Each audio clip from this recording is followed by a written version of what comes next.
What's up, guys? West Coast Picks here, and today, reaching into the bucket of locks I got from PickME 1977, and I'm pulling out Red Wine by PickME 1977. This is a Master Pro Series 6835 padlock, obviously. We have, looks like an M1 keyway, which is kind of odd. These are very small keys. They're only 4-pin. And it's probably at least a 5-pin core. So I am going to see what's in this thing. I'm going to see if it is in fact a 5-pin core with a 4-pin lock. And then, as you could probably tell, this is video number 390, which means the giveaway is going to happen. So, or at least your chance to enter to win. So let's get this lock out of the way first. Use top of the keyway. And we'll start with this guy. He might be a little too deep. Usually like shallow hooks for these padlocks, but we'll do our best here. Let's see if we can find out what he put in here. Click out of 5.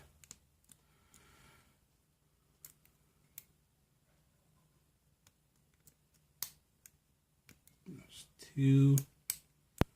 Sorry, 3 and then 2.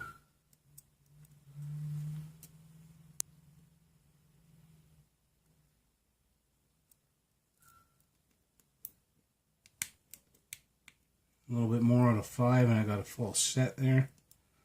Not too big, but some.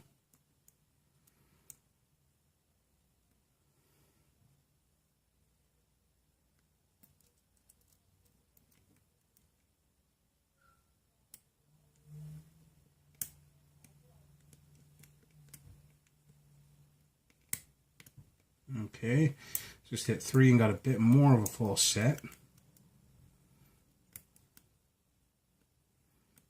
I can tell this pick is a little too deep for what I like, but it is working. There we go, we're open on 5, I believe. Alright, so first, of course, we're going to see if this lock works. I'm sure it does, coming from PickME 1977. I've never had a lock from him that doesn't. And it looks like he's actually cut the tip of this key for the 5th pin. So there's our 4 regular cuts, and then he has cut the tip down to make the last cut, and it does work. Works pretty good. Let's see if we can get this thing open. It has that funny Allen key, odd size Allen in there, but I always find that these T15, which is, I don't know, Torx number 15, will open these locks, open these Allens. You got to get it in there right, and it works. I have probably half a dozen Allen key sets around here, and none of them fit this strange Allen that they use. It's an odd size. It's like a half size or something, but this Torx T15 fits pretty good. So, that being said, let's get her open here. So our parts, let's just get a pinning tray out here. All right.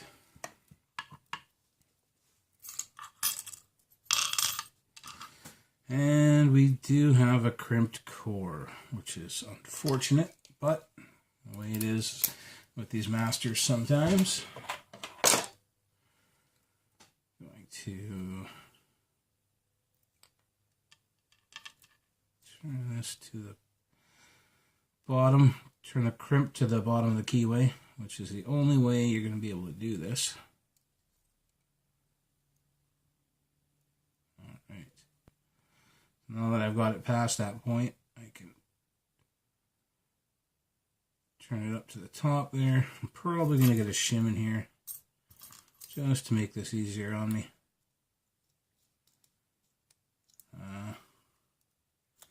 Hard to get a shim in here with these crimped cores, but it is doable. Let me try one of these thinner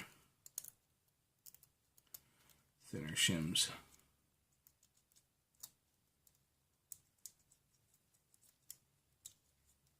Well, we're going to give it a shot here, guys.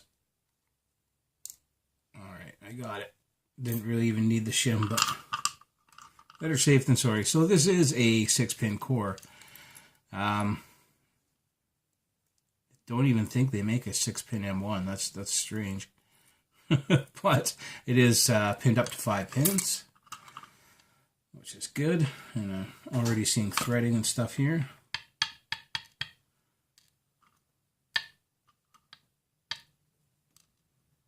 So it looks like we have all serrated key pins. They are factory serrated, so the American key pins, and we have threading on all five cylinders. 6 isn't threaded, but there's nothing in 6. That is normal, and I can see from the bottom of the plug already that he has all 5 of the Bible chambers threaded as well. We have serrated on 1, a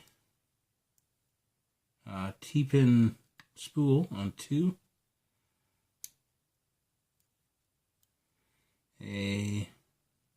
another serrated, kind of a double serrated on 3. It's a serrated spool on 4, and 5 is another serrated. So pretty much all of these are factory pins except for the T-pin spool and the threaded on 3, which is probably why it wasn't too hard to pick. Let's give this thing a good view here. And this is what was in Red Red Wine. We have, as you can see, all standard American pins, serrated pins in the bottom. And then on the top we have a American serrated. That was an American spool that's been filed down on the bottom to a T-pin. This one looks like it was handmade serrated. And this one is a serrated spool. It's a standard serrated spool from American Locks, and that is a standard American Locks serrated driver. So that's what was in Red Red Wine. As I said, this is video number 390, guys, so that means enter to win your chance to get the 300th video giveaway, which we'll go over really quickly, but you can actually go back and see what's up for grabs in more detail, but I'll go over it really quick, what's all entailed. We have locks, we got... Let's get it all on the table here. So we got 4 locks. These are one challenge lock, which is going to be labeled 400. It is a challenge lock made by me. And then we have 3 padlocks, American, Avis, and a Master. They're all removable core, much like the one I just picked. This one is much like the one I just picked, except for it has the standard American core in it. They all have different keyways. They all have pretty decent bitting, and all removable cores. So that should be pretty fun for anyone. We have snap gun, which is kind of like a glorified bump key. Locksmiths use these a lot because they will get you into cheap locks pretty quick. So, and that's a snap gun, and it's also got the bits and a tension wrench and everything there. So there's that. There are some core adapters for your vise. So this is a universal kick adapter here. As you notice, some of these newer kicks, or kicks that have been floating around lately, have this little bottom piece on it, which makes it hard, like they don't fit into any real kick adapters or anything like that. So this one is a universal kick adapter, so it'll fit these, no problem. And it'll fit regular kicks and everything too. So there's that. There's the Euro kick adapter, which will fit Euro cylinders. Do I have any around here? I do.